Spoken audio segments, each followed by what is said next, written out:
Chegou a sua proposta, e a sua proposta diz que você precisa de um kit de 5, de 8, de 10 kWp, tá? O que isso realmente quer dizer para ti? É isso que a gente vai tratar no vídeo de hoje. O principal ponto é como eu calculo o teu projeto de energia solar.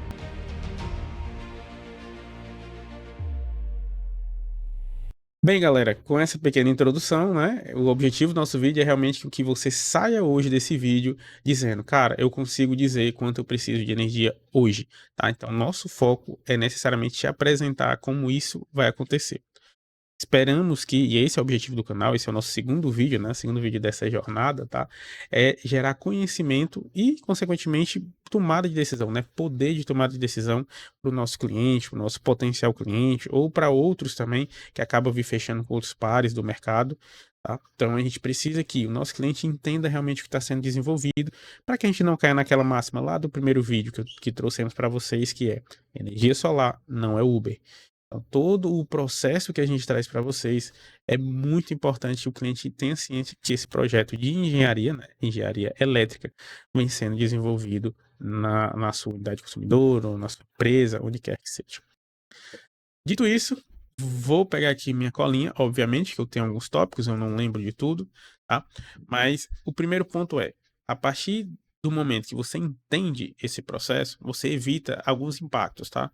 Você evita subdimensionamento, ou seja, eu tenho isso, entendo qual é a minha necessidade, eu vou evitar que as pessoas me vendam ou nos tragam, né, alguns equipamentos que não atendam à minha necessidade.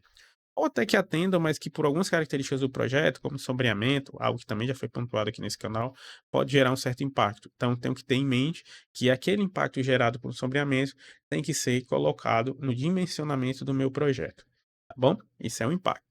Segundo impacto, o superdimensionamento. Às vezes a gente dimensiona até demais, e isso não é um ponto específico, né? O próprio superdimensionamento ele é muito pouco visto, tá? Então esse é um ponto importante a colocar. Às vezes a gente trabalha muito com subdimensionamento e nem tanto com super, porque basicamente você estaria colocando um projeto maior.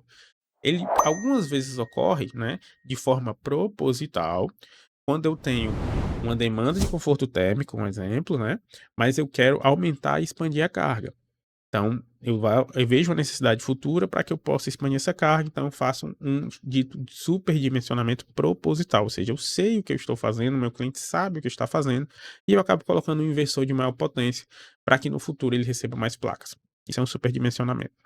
E um terceiro impacto é, em virtude do índice de radiação, que a gente vai ver ao decorrer desse vídeo, vocês vão entender que algumas áreas, né, obviamente, tem uma irradiação maior, né? Então eles têm um índice de radiação melhor e que acaba aumentando a eficiência e a eficácia do seu sistema, e outros também têm índice de regional variação menor, tá? Então esses são três impactos que acabam vindo, né, nessa questão do dimensionamento, tá? Então eu queria deixar claro esse impacto. A gente vai para o aspecto do terceiro conceito importante, tá? Quilowatt-hora e quilowatt-pico. Quilowatt-pico é justamente o que vem na sua proposta. Então, na sua proposta vem sistema de 10 kWp, sistema de 5 kWp, tá? Isso basicamente é o máximo que o seu sistema pode alcançar.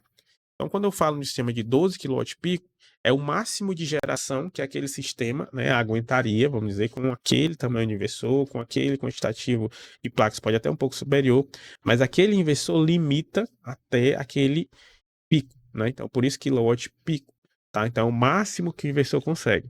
E quando a gente fala de kilowatt, a gente está falando da unidade de quilo, ou seja, de 1000.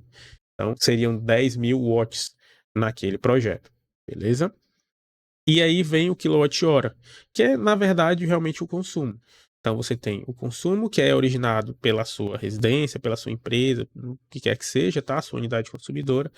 E esse quilowatt-hora, né, nos dá a dimensão de quanto você necessita de carga para que eu tenha o tamanho do seu sistema. Ou seja, a partir daí que eu tenho o seu dimensionamento. Eu tenho o seu consumo, né, que é medido em watt. Então, eu tenho um quilowatt-hora. Então, quantos watts, né, quantos 1000 watts por hora você acaba consumindo. Isso vai me dar a divisão que eu preciso, né, ou seja, a equação que eu preciso para montar o teu sistema e ter o tamanho dele. E aí eu fecho o teu dimensionamento. Beleza? Então, os 5 passos de forma mecânica, né, que a gente utiliza seriam: o primeiro e o mais evidente, a gente precisa da sua conta de energia. Tá? Então, Essa semana mesmo, né, um amigo meu me procurou querendo um sistema, montar um sistema para um cliente dele. Na verdade, ele trouxe, na verdade, um outro cliente, né, me fez a indicação. E primeira coisa que o cliente fala, tá? Ele diz assim: eu preciso um sistema pequeno com 30 placas. Aí vem o questionamento técnico: 30 placas, mas quais as placas? Tá?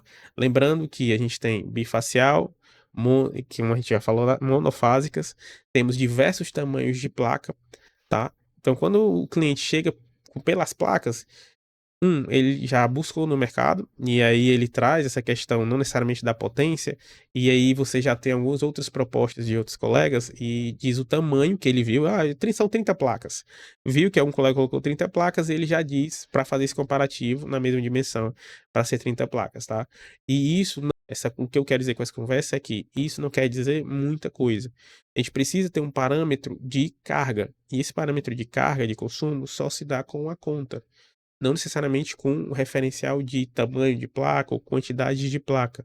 O que a gente precisa é do teu consumo, beleza? Então a gente faz essa análise média nos últimos 12 meses, que isso está dentro da tua conta de energia, tu pode verificar lá que tem esse dado, e na sequência eu tenho essa análise preliminar, consequentemente. Logo, né, deixar isso claro que o primeiro aspecto é esse, né? Precisamos da sua conta de energia. Beleza? Segundo aspecto, irradiação, ou seja, questões regionais. A gente precisa ver aquele terceiro impacto. Uma coisa é a irradiação aqui no Ceará, que a gente atua. Outra coisa é a irradiação em São Paulo. E aí a gente tem que analisar, né, lógico, esses dados em um CRM ou numa estrutura já bem montada, já traz cada um desses aspectos, né? A gente tem que verificar como isso é em cada região. Isso é um impacto muito importante para a eficiência do teu sistema solar. Beleza? Então, aspecto 1, necessidade da conta, para entendimento da carga. Aspecto 2, quanto eu preciso de radiação, quanto a região, né, tem de radiação solar, quanto ela pode proporcionar de geração para atingir essa carga. Tá bom? Então, veja que são sistêmicos. Cada passo vai se complementando, tá bom? O terceiro passo, aí a gente utiliza uma fórmula, né, de caráter bem simples. Inclusive, eu vou colocar aqui na tela, na edição, onde vocês podem ver, né? Eu utilizo a fórmula do quilowatt-pico, ou seja, o meu consumo mensal, né? Eu utilizo do quilowatt-pico o meu consumo mensal, que é o quilowatt-hora, dividido pela radiação, vezes 30, né? Vezes a eficiência do sistema. Isso geralmente eu vou colocar aqui também na edição, onde vocês podem ver essa eficiência geralmente gira em torno de 75 a 85%. Isso depende muito da qualidade do equipamento, tá bom? Um ponto importante. O quarto passo, consequentemente, que integra, então eu entendi qual é a tua carga, eu entendi o que eu posso gerar e entendi o tamanho do meu sistema. Agora eu vou escolher meus equipamentos. E aí vem uma questão de distribuidor para distribuidor, integrador para entender o espaço que você tem para o tamanho desse projeto, porque muitas vezes o telhado não cabe. E aí a gente tem essa questão. Eu preciso de carga X, mas no meu telhado não cabe. Então a gente tem que analisar isso, que aí entra a questão do projeto em si, ou seja, o projetista, o integrador e o instalador fazem essa análise, além do eletricista, caso haja necessidade de alguma infra. Reforçando, sempre colocando o card aqui em cima. Energia solar não é Uber, precisamos ter isso em mente e que os projetos tenham também essa questão de qualidade, principalmente qualidade embutidas. E passo 5, a análise financeira. Então aqui eu tenho um fluxo de caixa, né, onde eu tenho a estimativa da tua geração, que já foi obtida lá com os passos 1, 2 e 3. Tenho também o sistema, quanto ele consegue gerar, porque eu já escolhi meus equipamentos. E agora eu faço uma análise financeira. Sabendo que, hoje em dia, como temos aspectos que não são possíveis de retirada, como eram lá antes de 2022, temos a questão de redução somente no consumo do seu quilowatt-hora, que pode chegar até 80%, dependendo da eficiência do teu sistema, da irradiação e outros pontos que a gente entregou por aqui. Beleza? Então, esses são os aspectos que eu queria trazer nesse vídeo, com esses 5 passos, os links que estão aqui embaixo, né? O primeiro link já é o do Portal Solar, que é um calculador específico, onde você pode gerar sua necessidade de forma imediata. E na sequência a gente tem também a diferença, onde tem da VEG também explicando de forma específica o que foi embasado para esse vídeo e também que já conheci anteriormente, em virtude da gente de trabalharmos com energia, mas para você também que for curioso, tem lá um conteúdo bem simplificado para que a gente possa ter essa comunicação. E também na sequência o nosso contato. Então, para você que chegou até aqui, achou interessante esse conteúdo, quer contar com a nossa assessoria para o seu projeto, seja de solar, seja de infra, iniciar com a infra e depois partir para solar, quer uma assessoria de Mercado Livre, estamos à disposição. Beleza? Então, conto com vocês, conto com o seu like, o seu joinha. Temos também, por último, um link, né? Você vai falar de um link de um e-book, onde a gente tem aqui também alguns passos que são interessantes para vocês, onde vocês entendem como é que é o processo de instalação de energia solar. E eu convido vocês a visitarem o nosso primeiro vídeo, onde a gente fala de aspectos muito importantes e da necessidade de painéis que você vai ter para o seu sistema. Beleza? Nos vemos na próxima semana. Espero que você seja meu próximo cliente. Até a próxima.